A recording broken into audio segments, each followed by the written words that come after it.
Hello everyone, Scott here again. Welcome back to Hyperbole. I say hyperbole because hyperbole is the right word, but hyperbole makes it mine. Just got out of Terminator Genysis, which my ticket says AVX 3D Termina Atmos, because I gotta tell you what kind of theater you're in and not even finish the word Terminator, let alone which one.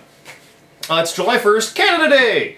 And yeah, Terminator. This is my Terminator 2 3D Battle Through Time, I think it was, from Universal Studios. Could only get the shirt there, so I had to get one when I was there. Regret not getting the jacket. But, Terminator Genysis. Now, if you've seen episode 52, you know my attitude of the Terminator 3. The Terminator is probably going to be on overrated. I need to rewatch it. That's why I haven't actually done it. I need to rewatch that movie. I literally haven't since I was a kid before Terminator 2 came out, and that was in '91. I know for a fact I hadn't seen it for at least a couple years there, so I may not have seen it since, like, the mid-'80s. I was probably 10. So, Terminator 2, I wasn't that pumped about seeing. Then I saw it and loved it. And then we had to wait a decade for 3. 3, as you can see from episode 52 of GPC, I love it. It takes the idea of fate is what you make and then doing it again. Like, it's, you can't escape this. You can't outrun this. 4, Salvation, excuse me, kind of goes beyond that, and we literally get to the point now where we have John Connor in the future fighting machines. That's the future that we talk about from Terminator, which is the story that came before. So literally we've got that loop. We just needed 5 to connect it, bringing in the time travel, and literally you get the loop, and they could have just done that. So here's the thing, 3 people thought was probably too silly, and okay, the first, at least the second Terminator, is not a comedy, but it's funny. Marvel movies are not comedies, but they're funny. That's a thing you can do. Terminator 3 was not a comedy, but it was funny. People didn't like how funny it was, forgetting how silly 2 actually was. These are silly movies, people. Good, but silly. 4 was not fun. There was no fun in it. It was good action and stuff, but it just wasn't... It was a slodgy dreck of an endeavor. I do want to review it at some point. The spoilers, there you go, there's my opinion, but there's stuff to talk about in it. So with this one, I was always pumped because we're finally going to get the time travel. And they literally, when they made Salvation, held off on time travel thinking we'll do it in the next one. They never made the next one. This is the next one now, different people involved. And I don't want to go into spoilers much, but this literally is the best time travel movie outside of Bill and Ted's Bogus Journey. Go watch the GPC for that one. Number, God, what is it, 74, I think is that one? 75, 76, excuse me, 76 is that one. There's literally stuff in the opening of that movie that wouldn't happen aside from the things that later on happened. Like, the events we see in real time affect future moments that end up going into the past to affect things which make that present time exist. Right? You got that. That kind of stuff happens here. There's literally things where one character is remembering his past that is the future of another character, and they're going back and forth, and they're trying to explain it, and it works out perfect. It's great. But they've decided to go and just change things, because that's the nature of what this franchise can do. They've ignored 3 and 4, which pains me, because yes, I liked 3, I didn't like 4. Some people like 4 better than 3, but the general consensus is 3 and 4 aren't very good. So they ignored them. Judgment Day happened in 1997. Now remember, the opening of 3 says 1997 came and went and no Judgment Day. Well, no, it happened. 3 never happened. The only movies that exist in this whole thing are 1 and 2. And then this.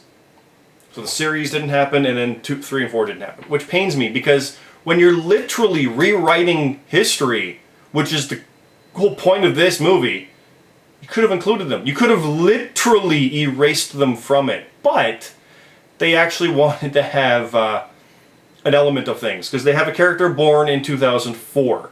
And Terminator 3 was in 2003, so they couldn't have had Judgment Day happen there, which is how Terminator 3 was, and still have that. So they swept it aside, which again pains me, because how often you get to see a franchise ignore something, and they literally could have erased it.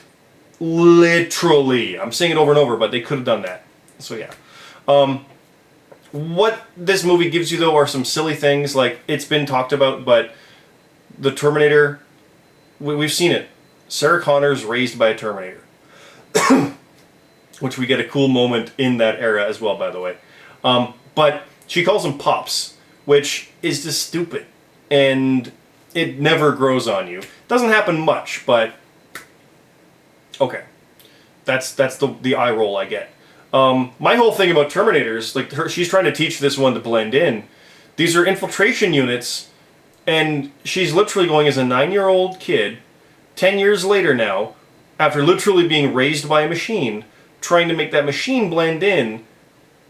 How does she know, as a 10-year raised kid of a robot who doesn't know how to blend in, how does she know to make it blend in? Like, what can she teach it? Also, it's an infiltration unit. How does it not know how to blend in? Right? Anyway, that aside, what we get is the original Terminator movie having everything just whoop, flipped on its head. And like, there's literally things that happen where the opening scene, like, I can tell you right now, the original '84 Terminator that shows up, the Arnold one that pops in, never gets clothes. That's how everything changes, and it's good. It doesn't waste time, doesn't mess around, and it goes in there for it. If any franchise was going to go and mess with time and do this, it's Terminator. Literally. And it's awesome, and I love it for it. And the movie itself is a lot of fun. And I expected that. It's funny. It has good laughs. It's not a comedy. It's just funny. But it has great action, some usual stupid stuff. But another gripe I have about Terminators is they don't just throw people around. They try to kill in this one. They're actively hunting and searching and not just grabbing it, throwing it, stalking, grabbing, throwing, stalking. That's Terminator fighting. Thankfully, this movie breaks that. I'm kind of ruining my stuff for the Salvation review, but I really enjoyed this movie. It was a hell of a lot of fun. It was predictable in the right ways and had loads of moments where characters know things because another character remembered their past, and then the other character literally makes that past for them happen because it's their future and then present as they catch up, and we go through that kind of thing quite a bit.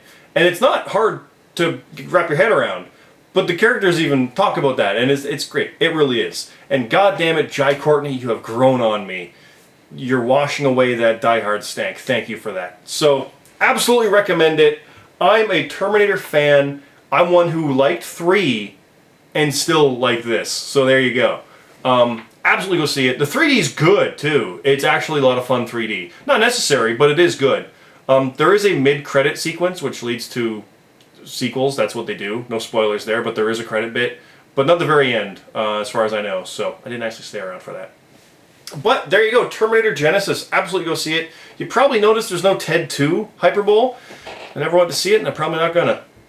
Probably a Minions one either, because I haven't even seen Despicable Me or 2 yet, and I want to see those first, obviously. So there's that. If these things were actually successful enough, I would absolutely go and do it, because then they'd be paying for themselves. Hint? Yeah, but honestly, besides that, GPC 86 is coming. 85 is Sky Captain, it's up. 86 is coming with Conan, the original 82 Arnold movie. Hey, tie-ins.